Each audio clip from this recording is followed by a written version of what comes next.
kaya ng sarili kasi para sa pangarap.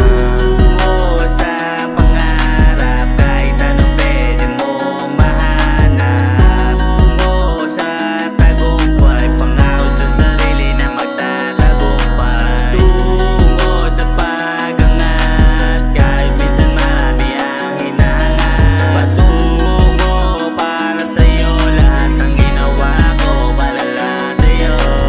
Ituloy mo lang kung ano ang pangarap, dahil di naman agad na matutupad. Kailangan lang ng tiyaga at ng diskarte, pero mas maganda kung sama ng simpleng pamamaraan. Dapat humble ka lang, minsan mahirap pero lumalaban na lang, dahil di naman habang buhay na lang mahina at mahirap at ay papakita mo na lang. Panahong wala ka na, walang ibang nandyan para tulungan ka. Kinaya mo naman na minsan mag-isa, basta abutin mo lahat sa taas.